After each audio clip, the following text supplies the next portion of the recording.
Let's talk about another dilemma that came up last week, and this directly has to do with a committee you chaired. That committee dealt with the Sputnik V. I brought it up in reference to the first topic. Last week you were on the floor on that. The minority had actually gotten their 137 to sign a motion of censure to remove the health minister. You held a press conference shortly after to say that was bad faith. Their point is simple, that a committee you chaired made adverse findings and somebody must be held accountable. Isn't that a fair call to make? Well,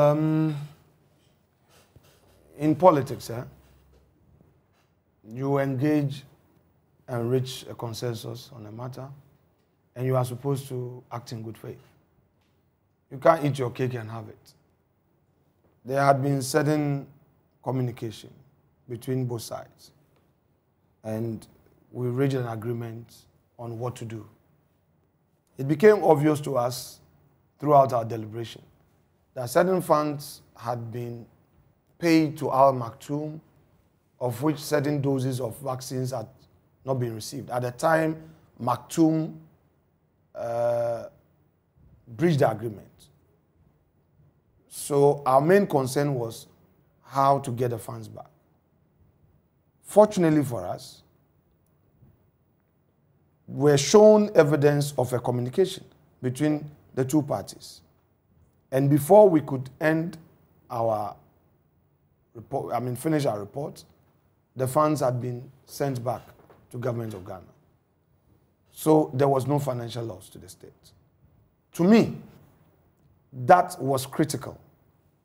Issue of lack of procurement approval, non-approval, and all that. On that, though, the minority said that he perjured himself. Don't, you see?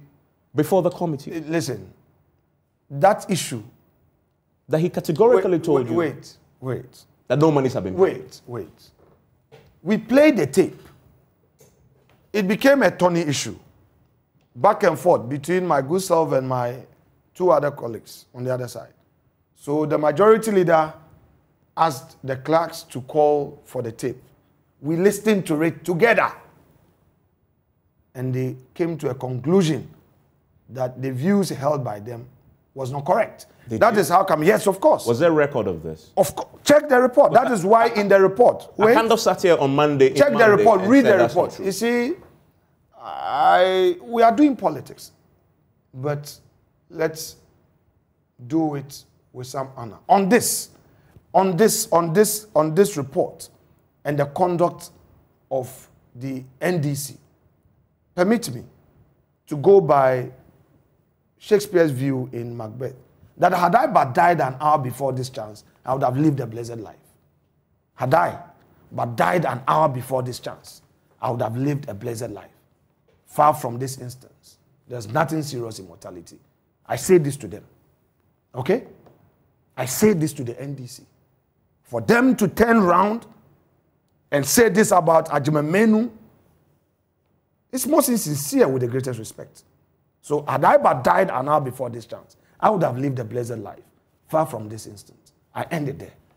In the report that I saw, both sides agreed there were procurement. There was a breach of the Constitution.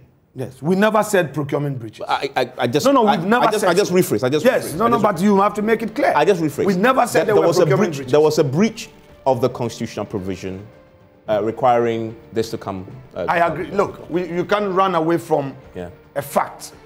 Ajimamenu explained to us. He acted, in accord with the exigency of the time. There were high death rates. He needed to save lives. But soon thereafter, he engaged the AG. He wrote to the AG. It is not as if the parliament wrote to AG for opinion. He himself wrote to the AG and said that this is the agreement. This is what he's signing. He wants his opinion, whether he needs to come to parliament. And he told us, and he's on record, to have said that having received AG's report, advice, he was preparing a memo to parliament. He conceded. But isn't that and we advised. What was our advice? What's the consequence for that? Right. What we told, in our report, we said, in future they have to engage they have to. Why are you looking at the future when the man has admitted to something in the present? No, he was talking about the exigency. And we said that since there's a health committee, he should engage them so that at least they brief Parliament. Question is it a criminal offense to sin against Article 181 where there's no financial loss to the state?